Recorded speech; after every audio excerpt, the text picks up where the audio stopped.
ఈరోజు వైఎస్ఆర్ తెలంగాణ పార్టీని కాంగ్రెస్ పార్టీలో విలీనం చేస్తున్నందుకు రాజశేఖర్ రెడ్డి బిడ్డగా నేను సంతోషిస్తున్నా. ఎందుకంటే ఈ రోజు నుంచి వైఎస్ఆర్ తెలంగాణ పార్టీ కాంగ్రెస్ పార్టీలో భాగమై, కాంగ్రెస్ పార్టీ ఉన్నంత వరకు వైఎస్ఆర్ తెలంగాణ పార్టీ కూడా కాంగ్రెస్ పార్టీలో భాగమై ఉంటుంది. కాబట్టి వైఎస్ఆర్ తెలంగాణ పార్టీ నాయకులు, వైఎస్ఆర్ తెలంగాణ పార్టీ కార్యకర్తలు నాతో పాటు ఈరోజు చాలా సంతోషంగా ఇండియన్ నేషనల్ కాంగ్రెస్ పార్టీలో విలీనం కావడం జరుగుతుంది. రాజశేఖర్ రెడ్డి గారు బ్రతికున్నంత కాలం నమ్మకంగా కాంగ్రెస్ పార్టీకి సేవ చేయడమే కాకుండా రాజశేఖర్ రెడ్డి గారు చనిపోయే నాటికి కూడా కాంగ్రెస్ పార్టీకి సేవ చేస్తూనే చనిపోయారు.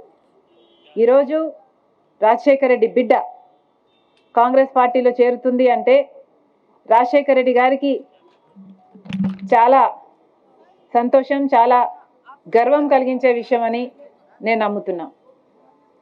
ఎందుకంటే ఈరోజు మన దేశంలోనే అతిపెద్ద సెక్యులర్ పార్టీ కాంగ్రెస్ పార్టీ. కాబట్టి కాంగ్రెస్ పార్టీ మన స్వాతంత్రం వచ్చినప్పటి నుంచి పునాదులు వేయడం దగ్గర నుంచి ఈ దేశాన్ని కట్టడం దగ్గర వరకు కాంగ్రెస్ పార్టీ హస్తం ఉంది. ప్రతి వర్గాన్ని కలుపుకుపోతూ, ప్రతి విశ్వాసానికి, ప్రతి ఫెయిత్కు నమ్మకం కలిగిస్తూ, ప్రతి సెక్షన్ ఆఫ్ ద సొసైటీలో కలుపుకుపోతూ ముందుకు వెళ్ళిన party Congress party.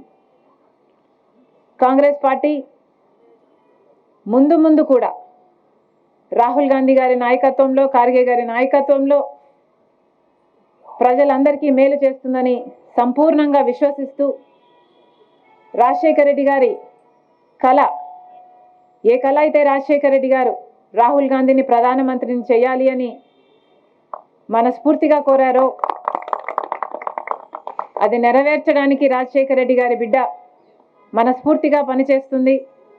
Congress party Rajasekhar Reddy బిడ్డ మీద నమ్మకం ఉంచి తెలంగాణలో వైఎస్ఆర్ తెలంగాణ పార్టీ చేసిన త్యాగాన్ని గౌరవించి ఈరోజు రాజశేఖర్ రెడ్డి బిడ్డను కాంగ్రెస్ పార్టీలోకి ఆహ్వానించడం జరిగింది. ఆ ఆహ్వానాన్ని మేము మనస్ఫూర్తిగా స్వీకరిస్తూ కాంగ్రెస్ పార్టీలో ఈరోజు విలీనం అవుతున్నాం. ఈరోజు నుంచి కాంగ్రెస్ పార్టీ ఏ బాధ్యత మా మీద ఉంచినా ఆ బాధ్యతను విశ్వాసంతో సంపూర్ణంగా నెరవేర్స్తామని నాతో పాటు వైఎస్ఆర్ తెలంగాణ పార్టీ నాయకులందరూ కూడా మనస్ఫూర్తిగా మాటిస్తున్నాం. Thank you.